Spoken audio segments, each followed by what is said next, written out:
Assalamualaikum warahmatullahi wabarakatuh. Akkamiin nagaa jirtanii fayyaa keessanii baga jiraatanii nu gammachiisanis nin jedha. Hordoftoota Ashim Tubee Oro hadda barumsa baay'ee namatti toluu fi baay'ee jaalata wahii isiniif qabadheetiin dhiyaadheetiin jira jechuudha. Hadda barumsa haarawaa qabadhee isiniif dhiyaadhee jira.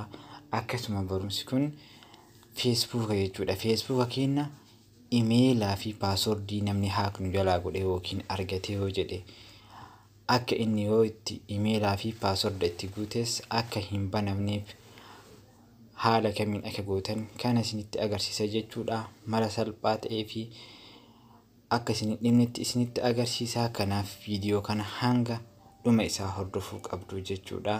Sirritti waan isin hin galle dammoo asumarraan gaafachuu dandeetu jechuudha. Kanaaf osoo san hin godhin dura gara barumsa keenyaatti seenuun duratti maal gootanii YouTube keessa seentanii jechuudha. YouTube keessa seentanii haala kanaan Ashim Tubee Oro jettanii barreessitan jechuudha. Ashim Tubee Oro argattanii jecha diimaa kana kan irra marame kana subscribe gootu jechuudha. Subscribe kan jedhu kana nixxu haala kanaan subscribe gootu achi booda mallattoo bilbilaa notification kana nixxuxanii jechuudha. Haala kanaan all ka jedhu isa irra deebistanii jechuudha. Haala kanaan barumsa yoo akkana gootan barumsa isiniif gadhiisu hundi isiniif dhufaa jechuudha. Haala kanaan sirritti hordofuu qabdu jechuudha. Waan isiniif gadhiisu guyyaa guyyaarraa isiniif dhufaa waan baay'ee namatti toluu fi nama hawwasu tokko jechuudha. Kanaaf sirritti hordofaa. Ammaaf wantoota baay'ee kana ol qabadhee isiniif dhiyaadha jechuudha guyyaa boruu jechuudha. Hadhaaf dammoo waa'ee Facebookaa emailaa fi paaswordii kennayyuu argatanii yoo jedhan Facebook keessan jechuudha akka banuu hin dandeenye fi kan kana fakkaatan isinitti agarsiisa. Ammaaf gara barumsa keenyaa seenaa sirriitti nu hordofaa kan jedhu.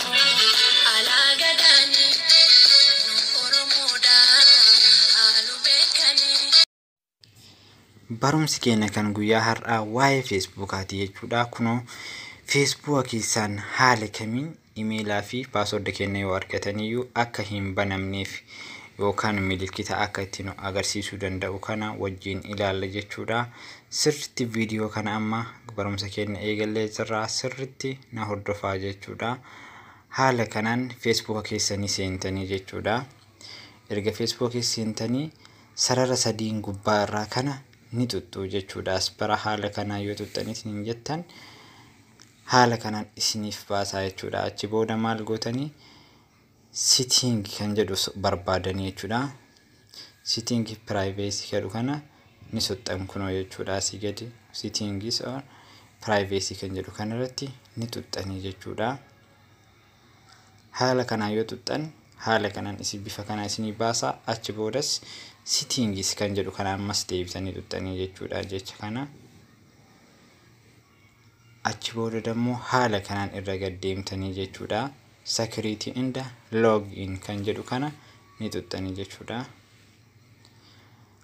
Achi booda kunoo asparatti fakkeenyaaf bilbila keessa namni biraa yoo fayyadamaa jiraate haala kanaan ilaaluu dandeettu. Fakkeenyaaf Facebook kiyya Samsung Galaxy J7 dhaan fayyadamaa jiran jechuudha. Garuu kiyyumaa jechuudha amma olaanarra jira active neonaan jedhaa jira. Kanaaf yoo namni biraa fayyadamaa jiraate aspress ni baasa. Ammaaf maal gootanii isin amma gara barumsa keenyaa deebina jechuudha. Erga akkas gootaniin booda use to factor kan tuttanii jechuudha. Use to factor kana irra tuttanii jechuudha. Steppiin keenya inni itti aanu jechuudha. Erga akkana gootanii haala kanaan isiniif baasa. Isinii dammoo anama waan sirreeffadhee jiruuf bifa kanaan naa baase. Isin bira dammoo yoo onaadhe asparatti maal jedhaa phone number isin gaafataa jechuudha. Haala kanaan jechuudha. Animee of duuba deebi'eetiin isinitti agarsiisu jechuudha. Fakkeenyaaf kiyya kana of duuba deebiseetiin isinitti agarsiisaa jechuudha. Mee balleesse turn off godheetiin of duuba deebi'ee jira jechuudha. Kiyya irraa balleessaa jira. Fakkeenyaaf use to factory keessa yoo seentaniitiin jettan bifa kanaan isiniif baasaa jechuudha.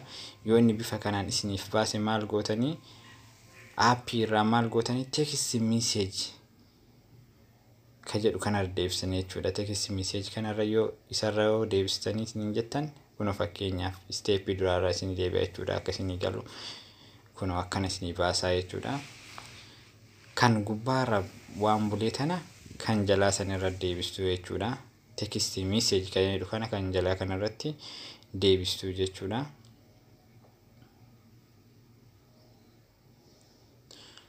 Kun haala kanaan isiniif tuqamee jira. Achi booda maal godhuu qabdu? Gad dhuftanii continue jettanii jechuudha. Continue tan haala kanaan isiniif baasaa as biratti lakkoofsa naaf baasee jira jechuudha. Isin demmoo lakkoofsa isin gaafachuu danda'a. Phone number isiniin jedha. Waa'ee itti guuttaniitiin jettanii jechuudha. Waan banadhee sirreeffadhee jiruuf haala kanaan lakkoofsa kiyya kan Facebook ittiin banadhee naaf fideetiin jira jechuudha. Isin demmoo add phone number kadhu kana tuxxanis lakkoofsa barbaadan kan biraas galchuu ni dandeettu jechuudha. Kanaaf as bira erga dhufneen booda maal goona? Continue kan jedhu kana tunnaa jechuudha. Kun as bira maal nagaafataa jira? Enter code koodii na ergaa jira jechuudha. Koodii nagaafataa jira. Koodiin kun simii keessanirra isinii bana ergama jechuudha. Simii amma isin as biratti guutan lakkoofsa kana message simii lakkoofsa keessanirratti isiniif ergama jechuudha. Kanaaf message keessa seentaniitiin ilaallachuu dandeettu wayim demmoo gubbaaraanis isin dhufuu danda'a jechuudha. Fakkeenyaaf message keessanii kun Facebook kan jedhu message naaf ergameetiin jira jechuudha. Kun as biraa fudhattan koodii jechuudha. Enter koodii isaa as biraa fudhattaniitiin itti guutanii jechuudha. Bakka amma nu gaafate bakka duwwaa sanitti bifa kanaan guutamaa jechuudha. Amma as biratti waan password koodii biraa guuteef nadiiduu danda'a. Kan Facebook iyyaa kana dammoo guute seeraan naaf galaa jechuudha. Amma koodii wajjaa guunnu jechuudha. 83618 naan jedhee jira. Kanaaf amma maal gootanii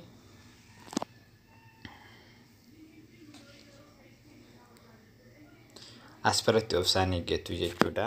Erga tuxxaniin booda kuno as bira erga dhuftanii maal gootanii dan kan jettu kana tuxxanii jechuudha. Isa kana tuxxan haala kanaan isiniif sirraa as biratti wanta isinii fiduuf danda'a jechuudha. Wanta sayyoon isinii fide demmoo bulee gootu jechuudha. Kanaaf erga akkana gootaniitiin jettanii messaging isin bara gahaa jechuudha. Namni tokko Facebook keessanii haa godhuuf yoo mokkore yookaan demmoo email password itti galchee ni mokkoraa jira yoo ta'e yeroo masan messaging isin dhufa yeroo masan seentaniitiin addaan beektanii hattuu Facebook keessanii qabuu ni dandeettu jechuudha. Kanaaf barumsa guyyaa keenya kan guyyaa har'aa asuma irratti xumura jechuudha. Barumsa itti aanuun wal arginaa. Na hordofaa, subscribe, share, like godhaa. Akkasuma horaa bulaa isin jedhaa. Oromoodhaan tiyaa jajjabaadhaa. Isin jaaladhaa isin jaa.